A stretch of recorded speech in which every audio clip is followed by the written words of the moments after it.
नमस्कार दोस्तों, मैं वैभव मिश्राज आपका स्वागत करता हूं तक्षशिला ट्यूटोरियल के ऑनलाइन चैनल पे। दोस्तों, आज हम लोग बात करेंगे क्लास 12th के फिजिक्स के चैप्टर नंबर 11 के बारे में, जिसका नाम है विकिरण एवं द्रव की दैत्य प्रकृति। इसमें दोस्तों हम लोग लेक्चर 11.6 तक कंप्लीट कर चुके थे। आज हम लोग बात करेंगे अपने नेक्स्ट लेक्चर के बारे में, लेक्चर 11.7 के बारे में। तो दोस्तों, आज के सेशन का जो हमारा क्वेश्चन है वो है किसी फोटोन की तरंग दैर्ध्य लैम्डा तथा किसी m द्रव्यमान के कण के साथ संबंधित डी ब्रोगली तरंग दैर्ध्य बराबर है।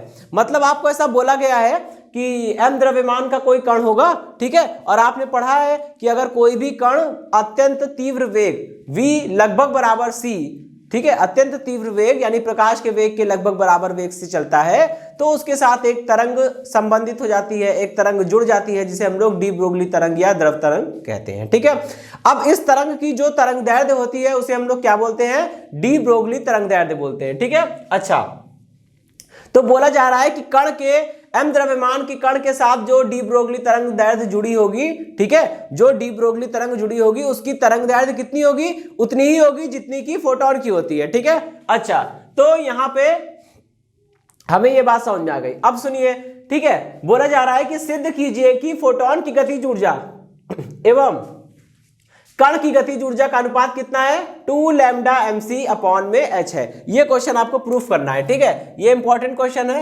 एग्जाम में आपको इस तरह के क्वेश्चन प्रूफ करने वाले देखने को मिल सकते हैं। तो दोस्तों चलिए स्टार्ट करते हैं। ठीक है, चलिए दोस्तों देखिए क्या बोला जा रहा है कि गतिज ऊर्जा वाले m द्रव्यमान के कण के साथ संबंधित डी ब्रोगली तरंग दैर्ध्य का मान निम्नलिखित होगा। हम जानते हैं कि अगर किसी कण का द्रव्यमान m है और उसकी गतिज ऊर्जा k है तो उसके साथ संबंधित डी ब्रोगली तरंग दैर्ध्य का मान कितना होगा?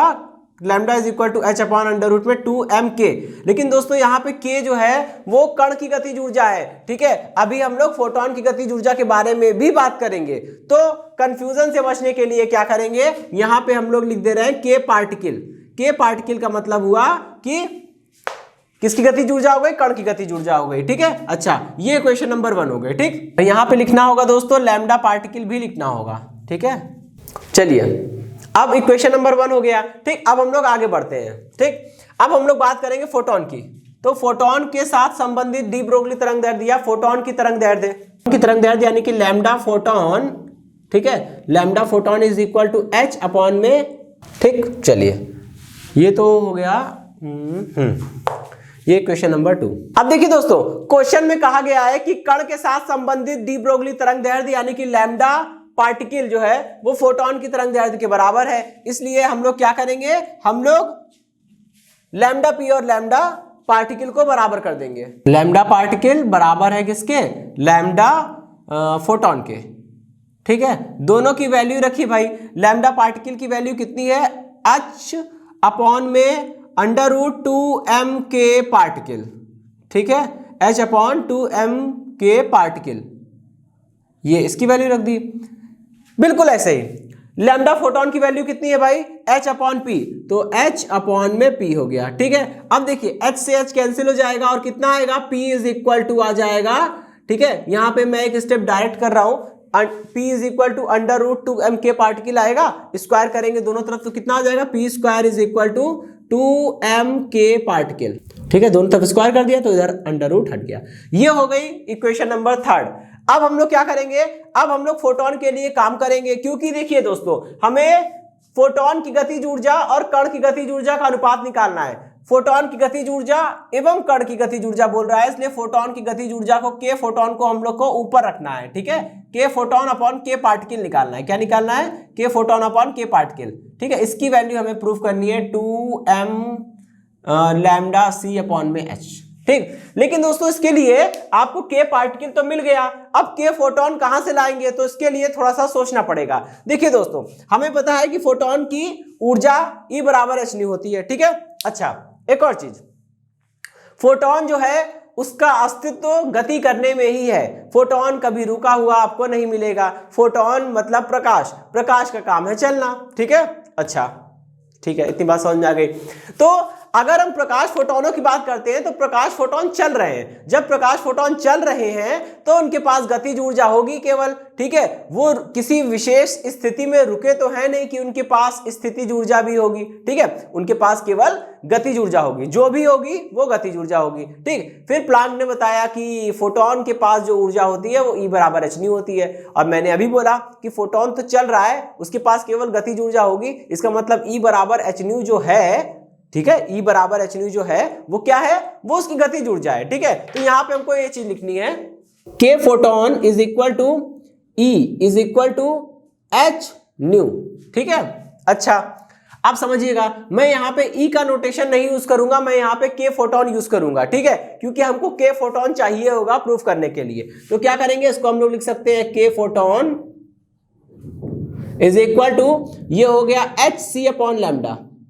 बात समझ में आ गई। अच्छा यहां पे जो लैम्डा लिखा है वो लैम्डा फोटोन होगा, ठीक है, वो क्या होगा, लैम्डा फोटोन होगा। K photon is equal to, इसको हम लोग लिख सकते हैं ऐसे लिख सकते हैं इसको, ठीक है, कि C अपॉन में लैम्डा अपॉन h, ठीक है, लैम्डा अपॉन h लिख सकते हैं। और दोस्तों एक और चीज आपको पता होगा, एक फॉर्मूला होता है कि लैम्डा इज इक्वल टू कितना होता है, h अपॉन p होता है, ठीक है। यहां से जरा वैल्यू निकालिए किसकी, लैम्डा अपॉन h की, तो lambda upon h is equal to 1 upon p। सहमत है इस चीज से। अच्छा तो यहां पे देखिए लैम्डा अपॉन h बन रहा है, तो क्या मैं लैम्डा अपॉन h की जगह पे p लिख सकता हूं, बिल्कुल। तो ये हो जाएगा p photon, k photon is equal to c upon में यहां पे लिख देंगे भाई 1/p, ठीक है। अब ये p रिवर्स हो जाएगा तो कितना आ गया, k is equal to, k photon equal to, ये हो गया आपका, अच्छा K फोटोन को हम लोग E भी तो लिखते हैं ना, तो यहां से दोस्तों एक इंपॉर्टेंट रिलेशन निकल के आ रहा है, उसको ध्यान रखिएगा।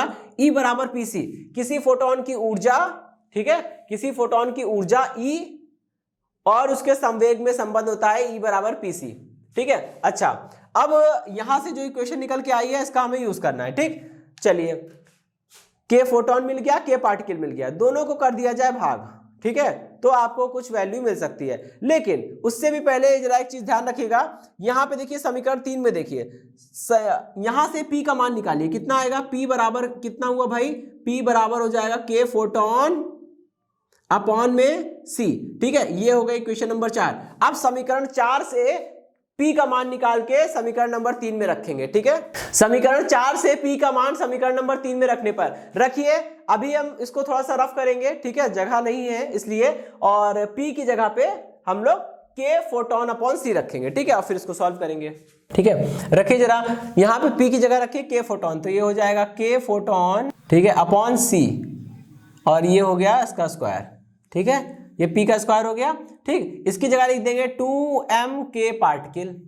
अच्छा अब इसको समझिए, इसका स्क्वायर ओपन कर दीजिए, कितना हो जाएगा, K फोटोन का स्क्वायर अपॉन में K पार्टिकल, ये K अपॉन में आ गया और ये बन गया 2mC स्क्वायर। अच्छा अभी आप देखिए, आपको प्रूफ क्या करना है, K photon upon K particle, यहाँ पे फोटोन की डबल पावर आ रही है, फोटोन का K फोटोन का स्क्वायर है, तो उसको हटाना पड़ेगा। क्या करेंगे दोस्तों, यहां से लिखेंगे K photon upon K particle. Okay दोस्तों, तो यहां तक हम आ गए, ठीक है।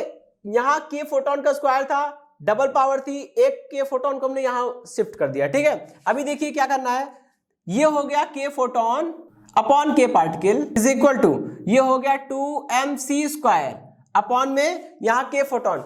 दोस्तों K फोटोन आपको पता है कि K फोटोन को हम लोग क्या लिख सकते हैं, K फोटोन कहें या E कहें, बात तो एक ही है ना, K फोटोन या E, और इसकी वैल्यू कितनी आई थी, hc अपॉन लैम्डा, ठीक है। यहाँ पे पुट कर दीजिए K फोटोन की यही वैल्यू, ठीक है, क्या रख देंगे, hc अपॉन में लैम्डा पुट कर दिया।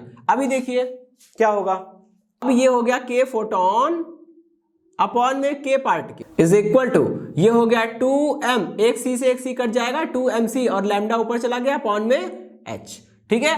यही आपको प्रूफ करना था, 2mC लैम्डा अपॉन में h, ठीक है, ये आपका आंसर आ गया, यही प्रूफ करना था और ये हो गया, ठीक है। दोस्तों देखिए इसमें बस थोड़ा सा आपको 2-3 जगह पे जुगाड़ लगाना पड़ा, ठीक है। और यहाँ पे हमने एक इंपॉर्टेंट रिलेशन को भी देख लिया दोस्तों, ये रिलेशन आपको बाकी न्यूमेरिकल में मदद करने वाला है, ठीक है, कि कभी भी आपको फोटोन की ऊर्जा देके डायरेक्ट संवेग पूछेगा तो E बराबर PC का आप यूज कर सकते हैं, ठीक है।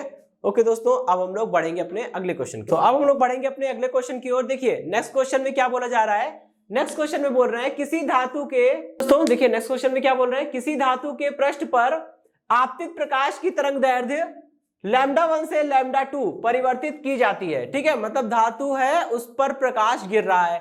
अब हमने क्या किया, उस प्रकाश की पहले कोई ना कोई तरंग दैर्ध्य रही होगी, मान लीजिए वो λ1 है। ठीक है, तो हमने बस इतना किया कि उस पर गिरने वाले प्रकाश की तरंग दैर्ध्य को λ1 से λ2 परिवर्तित कर दिया। मतलब पहले हम प्रकाश गिरा रहे थे λ1 तरंग दैर्ध्य का, अब हम लोग प्रकाश गिरा रहे हैं λ2 तरंग दैर्ध्य का। ठीक है, तो जब आप तरंग दैर्ध्य को λ1 से λ2 तक परिवर्तित कर देंगे तो होता क्या है, हम देखते हैं कि उत्सर्जित प्रकाश से इलेक्ट्रॉनों की गतिज ऊर्जा दोगुनी हो जाती है। ठीक है, उत्सर्जित प्रकाश इलेक्ट्रॉनों की गतिज ऊर्जा दोगुनी हो रही है। ठीक, क्यों? बिल्कुल होगी। आप समझिए, जब आपने तरंग दैर्ध्य को बढ़ाया, ठीक है, अगर फोटोनों की आवृत्ति बढ़ी होगी, मतलब फोटोनों की ऊर्जा बढ़ी होगी। ठीक है, यहां पे देखिए आपको ये नहीं बोला गया है कि तरंग दैर्ध्य को आप बढ़ा रहे हो, बस परिवर्तित किया गया है बोला है। ठीक, अच्छा, अगर मान लीजिए परिवर्तित करने से फोटोनों की ऊर्जा बढ़ती है तो भाई कार्यफलन में तो कोई भी परिवर्तन नहीं होगा। ठीक है, कार्यफलन तो जितना पहले था उतना ही रहेगा। कार्यफलन क्या होता है, इलेक्ट्रॉनों को पृष्ठ से बाहर निकलने के लिए कम से कम कितनी ऊर्जा चाहिए, ठीक है, वही होता है। या इलेक्ट्रॉन पृष्ठ से निकलने में कितना कार्य करते हैं वो उनकी कार्यफलन कहलाता है। तो कार्यफलन नहीं बदलेगा दोस्तों, चाहे तरंग दैर्ध्य λ1 हो चाहे λ2 हो। ठीक है, अच्छा, तो अब हमें करना क्या है हमको, लेकिन हाँ, जब आपने तरंग दैर्ध्य को परिवर्तित करके λ2 कर दिया तो गतिज ऊर्जा दोगुनी हो गई। तो यहां पे हमको दोस्तों यही चीज ध्यान रखनी है। पहली बार यहां पे हम प्रकाश विद्युत समीकरण लगाएंगे, किसके लिए, तरंग दैर्ध्य λ1 के लिए। फिर प्रकाश विद्युत समीकरण लगाएंगे तरंग दैर्ध्य λ2 के लिए। फिर उसको सॉल्व करके देहली तरंग दैर्ध्य यानी λ0 का मान आपको निकालना है। ठीक है, चलिए आइंस्टीन के प्रकाश विद्युत समीकरण से देखिए, आइंस्टीन का प्रकाश विद्युत समीकरण कहता है कि h nu is equal to कितना हो जाएगा, W प्लस के मैक्स। ठीक है, अच्छा, अगर इसी को हम लोग इस तरह से लिखना चाहे तो क्या हो जाएगा, ये HC अपॉन में lambda is equal to W plus के मैक्स।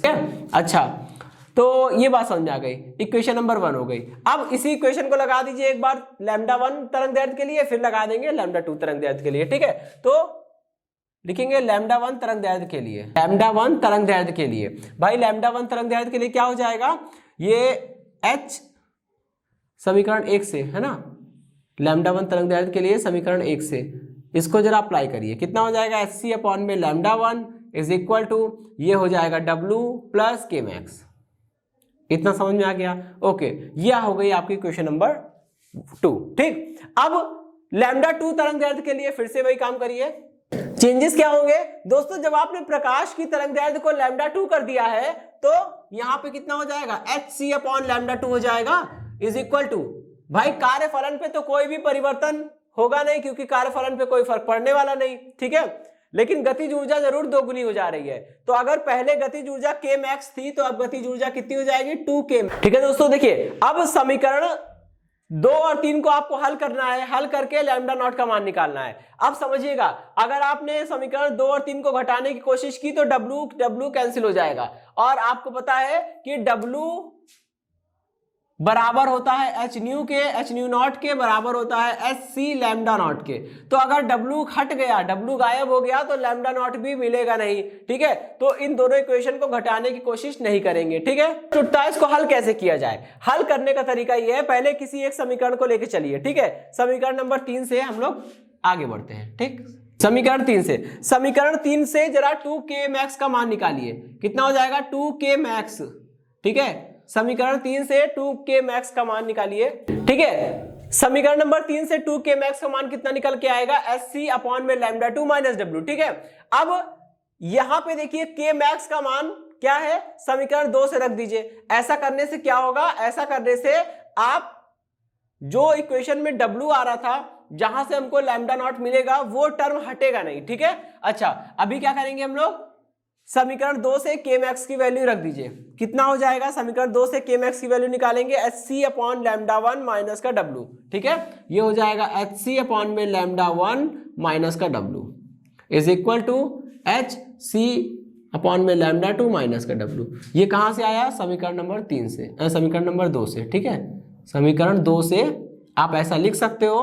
ठीक है, समीकरण 2 से आप ऐसा लिख सकते हैं कि k max is equal to HC upon में λ1 माइनस W। ठीक है, अच्छा, चलिए भाई, इतनी बात समझ में आ गई। अब अंदर मल्टीप्लाई कर दीजिए, कितना हो जाएगा 2hc अपॉन में लैम्डा 1 माइनस का 2w is equal to hc upon में लैम्डा 2 माइनस में w। ठीक है, इसको जरा शिफ्ट कर लीजिए और जो कैंसिल होगा कर दीजिए। 2hc अपॉन में लैम्डा 1 माइनस का hc अपॉन में लैम्डा 2 इज इक्वल टू कितना हो जाएगा w। ठीक, अच्छा अभी समझिएगा, आपका अगला स्टेप क्या होगा, 2hc, यहां से hc कॉमन ले लीजिए, दोनों जगह से hc कॉमन ले लीजिए, कितना आएगा 2 अपॉन में लैम्डा 1 माइनस का 1 अपॉन लैम्डा 2। ठीक, अच्छा इधर क्या आएगा, इसको लिख सकते हैं hc अपॉन में लैम्डा नॉट लिख सकते हैं। ठीक है, क्योंकि w बराबर h न्यू होता है और न्यू को आप c अपॉन w बराबर h न्यू नॉट होता है, न्यू नॉट की जगह पे c अपॉन लैम्डा नॉट रख सकते हैं। ठीक है, hc से hc कैंसिल हो जाएगा। ठीक है, देखिए कितना बचा, ये hc से hc कैंसिल हो जाएगा, कितना बच रहा है यहाँ पे, ये आ रहा है 2 अपॉन में लैम्डा 1 माइनस का 1 upon lambda 2 is equal to 1 upon lambda naught. ठीक है, अभी क्या करना है, यहाँ एलसीएम लेना है, तो ये हो जाएगा 2 लैम्डा 2 माइनस का लैम्डा 1, लैम्डा 2 माइनस का लैम्डा 1 अपॉन में lambda 1 lambda 2 is equal to 1 upon lambda naught. आपको लैम्डा नॉट की वैल्यू निकालनी है, इसको रिवर्स कर दीजिए, lambda naught is equal to कितना आ जाएगा, लैम्डा 1 इंटू लैम्डा 2 अपॉन में 2 लैम्डा 2 माइनस का लैम्डा 1। ठीक है, तो ये वो आंसर था जो आपको प्रूफ करना था। ठीक है, देहली तरंगदैर्ध्य के सूत्र की स्थापना कीजिए, तो देहली तरंगदैर्ध्य का सूत्र यहां से निकल आएगा। ठीक है, जो क्वेश्चन दिया है उसके अकॉर्डिंग लैम्डा नॉट का जो फॉर्मूला निकल के आएगा वो इतना निकल के आएगा, आपको यही चीज निकालनी थी। ठीक है दोस्तों, तो इसी क्वेश्चन के साथ ये सेशन खत्म होता है। इस सेशन से जुड़े नोट्स प्राप्त करने के लिए डिस्क्रिप्शन में दिए गए लिंक पर जाके क्लिक कीजिए। ओके दोस्तों, आज के सेशन में इतना ही, मिलता हूं नेक्स्ट सेशन में, धन्यवाद।